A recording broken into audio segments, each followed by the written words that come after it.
All right, welcome to today's podcast. I have Kyle here. He's one of the home inspectors that we use, and you're going to love this podcast because I have this love-hate relationship with home inspectors. And we're going to talk about that in this podcast. But Kyle, tell us about yourself. Sure. Yeah, I'm with the Buyer's Choice Home Inspections. We're all across Canada, and been inspecting here in Calgary for over 7 years. Over 7 years. Yeah. Great. So you've seen some crazy stuff. Seen the good, the bad, and the ugly. Yeah. Seen it all. So what is like the ugliest house you've ever seen, Kyle? Yeah, there are a few that always stand out. Probably the grossest one recently was a rented house, and lots of water leaking, mold, visible mold. And it was to the point where both the realtor and the client couldn't stand to be in the house that long because they were gagging and coughing. So the smells, sometimes you see it on TV and you just don't believe that people live like that. And they're out there. Yeah. They're in Calgary. Yeah. Yes, it's a good point. These homes you see on TV, they exist, right? They do exist. They do exist. Yeah. It is unbelievable, But it's safe to say, when I always say there's two fears that someone that's buying a house would have. Number one, they don't want to pay too much. Like, that's a real fear, right? I don't know who wants to pay too much for anything. Yeah. But number two, I don't want to move in and find out that there's something wrong with this house that I should have known about. Right. And that's where guys like you come in. Yeah. And and I said at the beginning of this, I kind of have a love-hate relationship with home inspectors, but and I mean that sincerely. Like, I've seen some amazing home inspectors in my time, but I've also seen people hire some inspectors that I had one guy show up with a ladder, a flashlight, and that was it. And he didn't even really use his ladder either. Yeah. So he just walked around the house, and I thought, man, I think, well, anybody could have done that. This was not a what I would call a professional inspection. Right. So, I mean, obviously there's the big stuff you look for, but I mean, when you first get to a house, I mean, what is this? Give me like a quick rundown. You don't have to go into the real fine minutia of it all, but what is the first thing you really look at? Yeah, I always tell people too, your first impression actually is better than what you think. Some people don't know, I'm not an inspector, I'm not in construction, I don't understand. I always tell people your first impression is usually pretty right, and the same for us. The first glance, are they taking care of things? Is there just a pile of mess? Is stuff just piled where it shouldn't be? Are they trying to hide something? Right. That kind of stuff, right? So as soon as you pull up in the yard, what does the front yard look like? Is there piles of garbage? You open the garage, is it full of stuff? And you tend to walk through. That goes a long way, right? And so people that care for their homes usually are in better condition than those that don't, right? And that goes as they get ready to list it, hand list it, or just on the everyday, right? So yeah, I mean, from the street, we're looking just quickly. You can see a lot for grading. The roof, you can see, like, you don't even have to climb on the roof sometimes to see how bad it is, right? Right. The shingles curling, that kind of stuff, right? Is the water pooling? Is it not? Is the snow all up against the house? Is it going to cause a problem when we get the Chinook and it's all going to melt? What's going on? And the trees all overgrown, or they're rubbing as the wind blows, that kind of stuff. So I've had a lot of inspectors say to me, water's the enemy. Water is your worst enemy. Yeah. I thought we need water to live. Yeah. From outside in, from inside, everywhere. Yeah, it's true. I mean, water can create a lot of problems for sure. So I mean, there's so many. You're right. There's a lot of things to look at. But I love what you just said. Your first impression is usually good. Like, you can trust your gut. You can walk around the house and you can tell, that whether these people really do look after their house. But I find, a lot of people are they get really honed in on things like the mechanical. Yeah. I mean, I run into this all the time. I mean, people make a big deal out of furnaces and hot water tanks. Yeah. And I think it's just because they just don't know what to look for. They don't know what questions to ask or think about. But the furnace and the hot water tank, to me anyway, sure, it's an expense, but it's not that big of a deal, really. Yeah, I mean, especially here in Calgary, our water heaters just don't seem to last. Yeah. Mine was 7 years, and it bit the bullet, right? So yeah, I mean, it's just a fact of life. Every 10 years, budget for a new one. furnace is like a car. You know, the more you maintain it, the longer it's going to last. And, you know, we've seen furnaces 40, 50, 60 years old, you know, still chug along because people take care of them. Change the filter, have it serviced regularly, you know, and yeah. But again, at the end of the day, easy to fix. You know, you pick up the phone right now, you've got a water heater in a couple hours. You know, probably have a furnace by tomorrow. Not that hard. One of the things that always drives me nuts, though, I've had inspectors say to me, well, the furnace is it's 25 years old. It seems to be working perfect, but it is 25 years old. It could just die tomorrow. And I hear that, and of course, the buyer that's buying the house is like, oh my God, the furnace is going to die tomorrow. I mean, that's all they heard. They didn't hear anything else. They just heard it's going to die tomorrow. Yeah. You know, so I mean, I've worked a lot on the selling side of the transaction. I mean, we work with buyers and sellers in real estate equally, but I've just worked, especially in recent years, I've worked a lot with on the selling side of the transaction. So I have the buyer who's hired their home inspector come. They're not using one like we recommend you, Kyle. You do a great job. But I mean, I'm at the mercy of another inspector that I don't know, and the real estate agent that's representing the buyer is suggesting this inspector. Right. And these are some of the things that I come across, and I don't think there's an easy solution to it. But I just, you know, it puts fear sometimes in the buyer, right? Yeah. And you know, I mean, maybe you can speak to that. I mean, how do you explain maybe some issues that are somewhat normal? Yeah. But still, the buyer should be aware that they should be addressed. Yeah, I mean, usually we start by just saying there's usually no perfect house. Right. There's always going to be things. The other question that I come up with again a lot is, does that pass code? And we usually get that right off the hop. Well, is it going to pass code? Well, we don't really do a code inspection, right? So yeah, there's going to be a lot of things that don't pass code because code is changing every. You know, I often say you can start building a house today, and sometimes when it's done, it's not going to pass code. Right. So a seller is not required to bring a house up to code for a sale. And so there's going to be things that, you know, aren't going to pass code. And we're not really worried about that. We're worried about basic safety, right? So as code constantly changes, we're going to adopt some things and suggest some things, but we try not to bring that fear into it, like, it doesn't have a smoke detector in every bedroom. No, if you want to do that, go for it. That's a great practice. But let's just make sure we've got a smoke detector and a carbon monoxide detector on each level. That's a good minimum standard, right? All right. So difference between minimum standard and code. But yeah, and then often we say there's going to be things like doors might not close. There might be a missing window screen. There's going to be things that just need TLC, and that's fine. We're looking for the big things that are going to be the deal killers, right? That major water leaks, something's been left unattended, you know, haven't been repaired, you know, that are going to need to be addressed for you to move forward. Yeah. Right. And I would guess along with that, I mean, you do point out things that you should be maintaining, right? Yeah. Because, you know, that's the other thing. Like, I get this. I'm working a lot with the selling side. So if any of you are watching this that are going to be selling your property, I mean, believe me, you're going to be faced with this. And you get the inspector that comes in, and they point out 25 things that are pretty normal for a house. Maybe your house is 25 years old. Yeah. So the 25 things they're pointing out are pretty normal for a 25-year-old house, and they're all little things, and most of them are just maintenance. Yeah.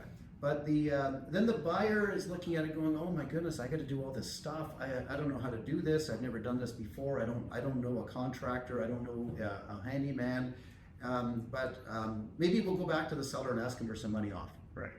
And of course the poor seller is going, what? I have to renegotiate the contract for things that are just normal. Yeah. You know, so that you can see why I have that frustration that we come across, and you know, it's well intended, I guess. Yeah. But I think a lot is the delivery, isn't it? It is. Yeah. And that's like, I always say everything's fixable.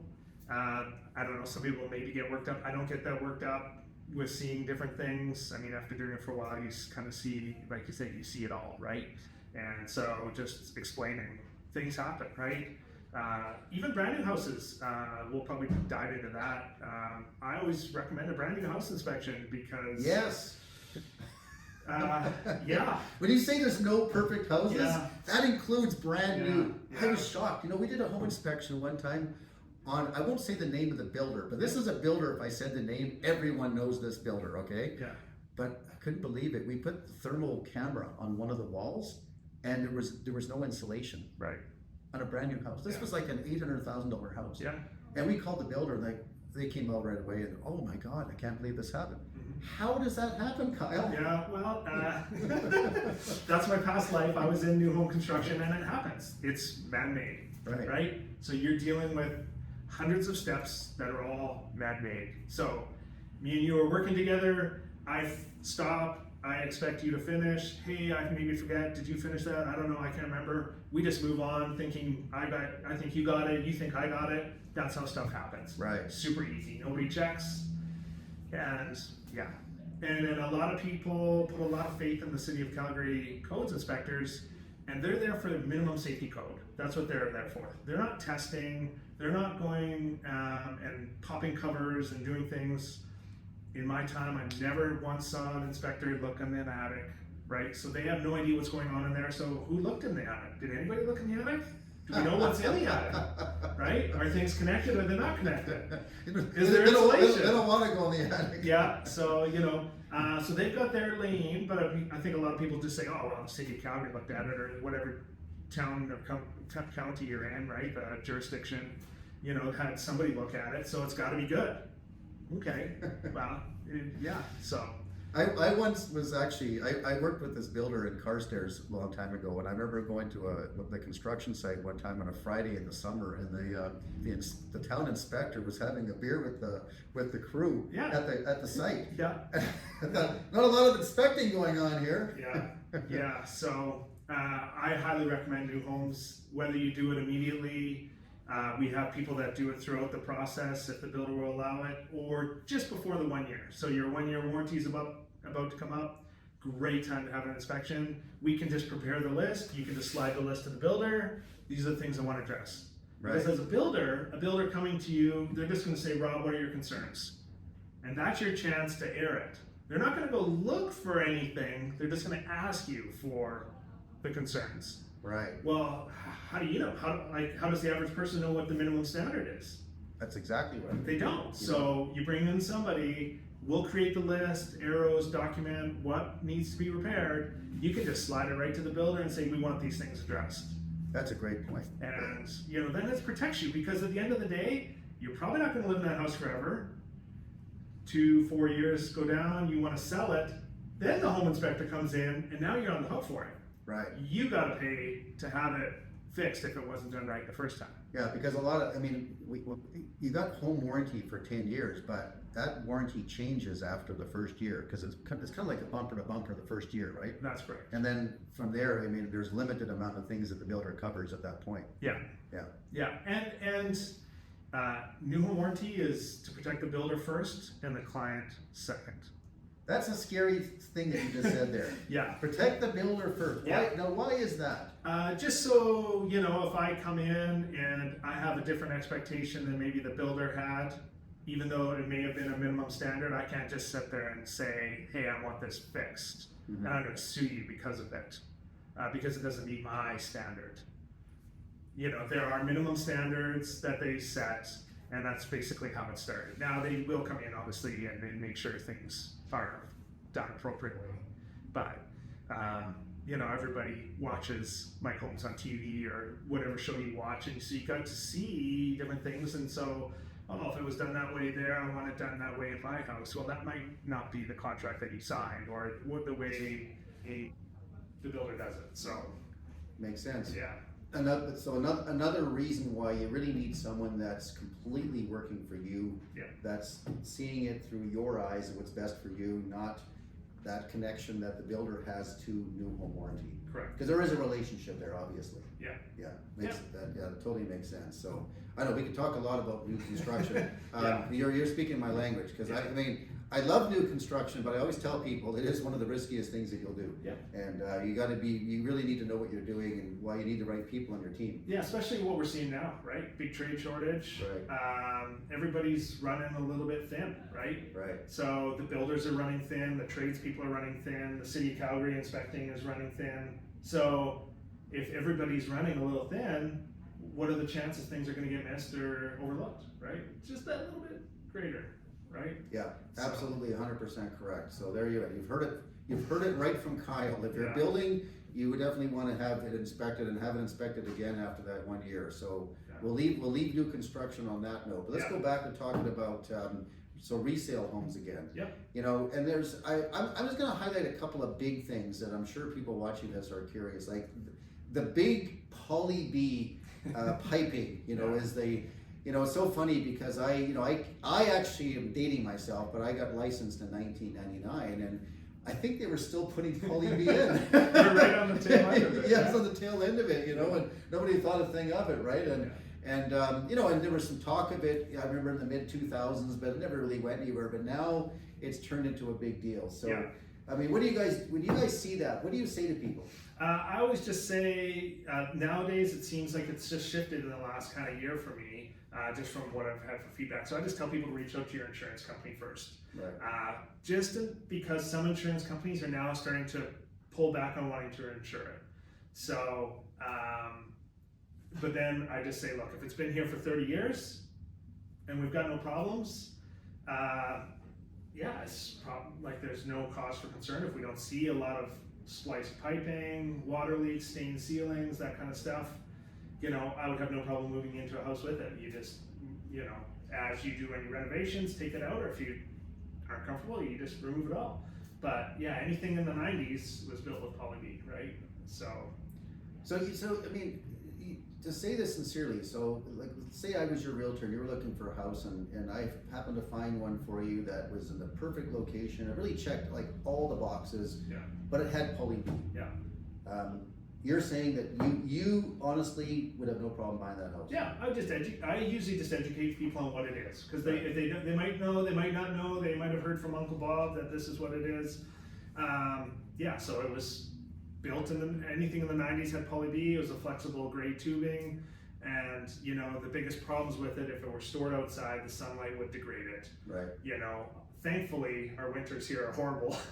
Right. So we do store things inside, obviously, at least 6 months out of the year. You go to other climates like BC, they got the luxury of storing it outside all year round, so sunlight might degrade it. But during the process, it might have sat on the job site, it might have sat in somebody's truck, it might have sat in the yard, and obviously, depending on the exposure.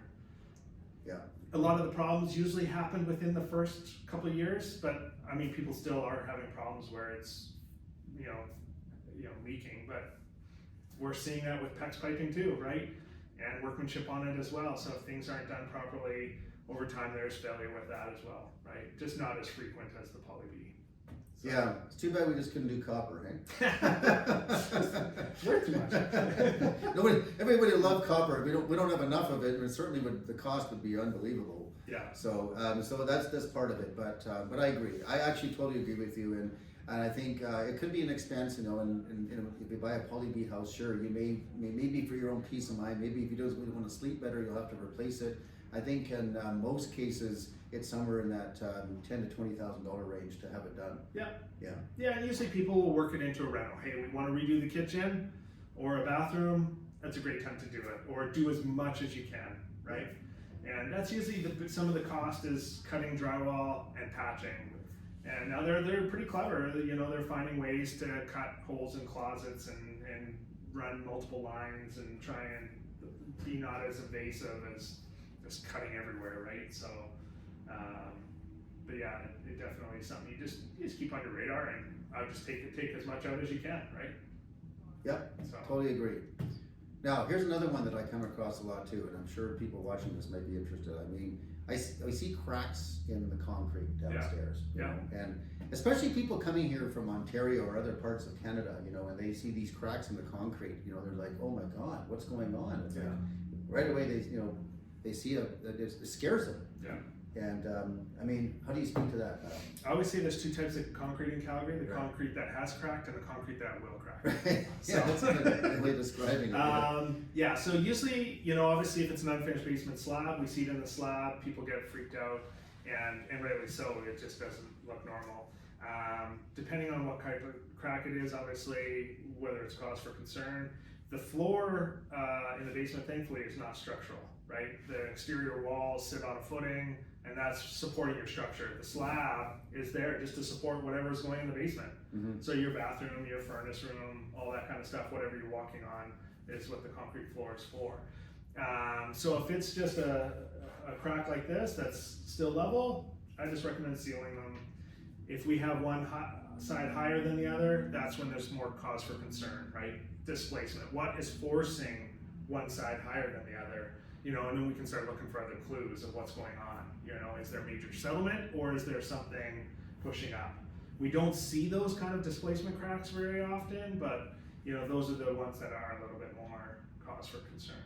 Yeah. So, but yeah, I mean, with our temperature changes, especially our sidewalks, driveways, anything minus 30, plus 30, we're seeing expansion, contraction, you know, multiple times throughout the year sometimes, right? Especially our wild winters can go really cold, and then Chinook rolls through and it's above zero for, you know, 2 weeks, and then it freezes again. So everything melt and freeze, and that's when so that ground shifts. It shifts, yeah. So now that was well said. I mean, that really, hopefully, if you're coming from Ontario, put your mind at ease that it's okay to see cracking in Alberta. But what about? I mean, have you been in houses where there is a deal breaker though? Have you seen like cracks where you're like, okay, this one is not normal? Yeah, I mean, I find mostly rural properties. And in fact, one of my teammates was out at a rural property yesterday, and you know, started out as, I think, just like a gravel foundation on an old century home. And so I think the basement slab was still just dirt and gravel, no real footing, and not a proper concrete wall, and things just didn't look right. In fact, they stopped the inspection. That's what he just said. Look, like, I can proceed, but I think at this point you're going to want to bring somebody in just to look at this. So we do see that. Right. Now, it doesn't mean the deal's over. Let's just bring in a professional just to make sure we're seeing things properly, and, you know, you feel comfortable. And if we want to come back and continue, we'll just come back and continue. No problem, right? So in that case, it was like a structural engineer? Yeah, structural engineer. Yeah. And there are companies that do that, right? Right. So. Yeah, good advice for sure. You know, I mean, because I've had a couple that we brought in structural engineers as well. I'm glad that we did. Yeah. Yeah. And it's good peace of mind. If I mean, you don't know what you don't know, right? So. That's right. I mean, because you guys are kind of a generalist, right? I mean, your job is to look at everything. Yeah. But you're not like an absolute like expert on one particular thing. You're just able to identify what could be an issue and maybe bring in an expert like a structural engineer. Correct. Yeah. Yeah, the easiest way someone explained it to me, it's like going to the general doctor. They're going to be able to give you like a quick head to toe, yeah, you're in decent shape, although you need to go see a cardiologist because of your heart. You need to go see, you know, someone on your knee, a specialist. And so then your doctor might direct you to somewhere. And it's the same thing. We might need an HVAC professional just to come look at this furnace. Something doesn't seem right. You know, or once you move in, maybe get it serviced before winter, make sure it's up and running. Let's get a structural engineer in to look at ADC just in case. And then it's good peace of mind. You know, you can budget for the future, you know, if there's any repairs or anything that needs to take place. Yeah. So. I think again that's really well said, and that's what I think. But some people don't recall because you know, when they get this report, you know, I think they see their inspector as, oh, my inspector must be an expert, you know. And so I know I was sharing you with the story. I had a situation where the inspector identified an issue with the electrical panel and put some fear. I was representing the seller, and they put some fear in the seller that you know, this could actually start a fire inside your house. And we got this, you know, news at I remember it was like 6 o'clock on a Friday night, you know, and my seller was like, well, I don't think we could even put our kids to bed tonight thinking that there could be a fire in our house. So we had brought in a journeyman electrician, you know, only to find out that there was really nothing wrong with the panel. Right. Now, again, I was, you know, a little ticked off at the, you know, the inspector, and so was my seller. But I also have to remember that they're there to identify what potentially could be an issue, like you said. Yeah. The deal might not be over. You know, the inspector might have thought something was there, and so they just want to be, you know, use caution, right? You know, and bring in that person. Yeah. And so I know my sellers were a little mad because they had to pay $300 for, you know, to bring in a electrician only to find out it wasn't a problem. Right. You know, and they wanted the buyer to pay for that. It didn't go over very well. Yeah. But you know, and these things do happen in real estate because at the end of the day, you know, the buyer is, and we have to all understand this. I know you understand it, I do. Sometimes the sellers don't always understand it, but the buyer is trying to protect themselves. Yeah. You know, like I said, it goes back to what I said. They don't want to pay too much. We don't want to move into a home and find out there's problems with this home. I don't want an unnecessary repair bill that I didn't see coming. Yeah. You know? So we're trying to make those, you know, look at everything and really question everything, right? Yeah. Is what it comes down to. Absolutely. Yeah. So when you guys do these inspections, I mean, because you know what's really funny? When I started the business, the inspections only took an hour. Yeah. Yeah. How long do they take now? It just depends, right? You know, we've done houses upwards of 10, 12,000 square feet. So we have the luxury of a team, so we can just bring in additional team members as needed, right? So that we're not sitting there as long. Average house, you're looking 2 to 2.5 hours. You know, obviously they get bigger and older or more complex. Sometimes, you know, you can get a little bit bogged down, but yeah, it just depends on the size. But standard is probably about 2 to 2.5 hours. So that's what I like to prepare people for. Of course, you tell it to the sellers and this. Well, you're gonna have to. We're recommending. You don't. And by the way, I'll make this clear. Sellers, you don't legally have to leave your house for the inspection. Yeah. It's highly recommended though, but you don't legally have to. But they say, oh, I got to vacate my house for 3 hours. What am I going to do all afternoon? It's like, well, find something to do. Yeah, yeah. Go shopping. But have you had situations where the seller was there too? Well, COVID was interesting, right? So up until that time, it almost never happened. Sometimes you would, you know, if we arrived a little bit early and they were running late, you would meet, which was fine, right? But then all of a sudden COVID hit and you couldn't go anywhere. So it's not like you could just sit, like, go sit at the coffee shop and go watch a movie. Everything was closed, right? So then it just happened, and all of a sudden everybody just kind of adapted, and it wasn't really a big deal. You know, we kind of stick to our thing, and at the end of the day, you know, if we need to have a conversation outside the house, we have a conversation outside the house, and you know, that's usually what we do anyways now, because there's doorbell cameras and cameras everywhere. So we're just very careful about, you know, sharing everything, because it's technically the buyer who hires us. That's right. And it's their information, and it's up to them to determine what they want to do with the information. So I've only ever had it happen one time where the buyer did not want to share the report with the buyer's realtor, which made no sense to me because they were the one kind of advocating for them, but it was their right. You know, yeah, it's their report. I'm actually glad you brought that up, because a lot of sellers don't realize this. They get frustrated because the buyer did an inspection and decided that they no longer want to purchase the home. Yeah. They're not required by law to send a copy of that inspection. Yeah. And you know, the sellers always want it, but sometimes the buyer's like, no, I paid for it, it's mine. You know, you're not getting it. Yeah. And sometimes you get that approach. You know, even though it really doesn't make any difference if they send it over. I mean, yeah. But I think sometimes they're a little bit mad because they think, oh, I spent this money and I found out there were some issues with the house. So yeah, you get a little bit of that on both sides of the coin. So, but anyway, I think this has been great. I mean, I think you and I could talk a long time on so many different issues, but yeah. I would say this, you know, for anybody who's looking at, you know, purchasing a home, or if you're a seller selling and dealing with these inspections, that, you know, they are an important part of this business. And, yeah. You know, when I know I was kind of biting my nails when the market was really, really super hot, and we saw this way back in 2005. We were seeing this when buyers were making offers on homes without inspections, right? Because you know, they were competing against, say, 5 or 6 or 7 other people, going in with no conditions, and then you know, and then of course moving in and hoping for the best. Right? Yeah. And you know, and it's I was biting my nails on it, and I think that we're going to see a little bit of aftermath on this too. So I am a very big fan if you're buying to do an inspection. This is the largest purchase you're going to make in your life, and I find some people don't really think about that as much as maybe they should, of why we have people like me in this industry. I mean, even my job as a real estate agent, I'm here to protect your interest. That's my number one job. I think some people don't realize that. I think they think, well, we're just here to put a deal together. It's not. We are here to protect your interest, whether you're the seller or whether you're the buyer. Whoever I work for, that's my job, is to protect your interest. And that's your job when you work with the buyer and they hire you, is to protect their interest. Yeah.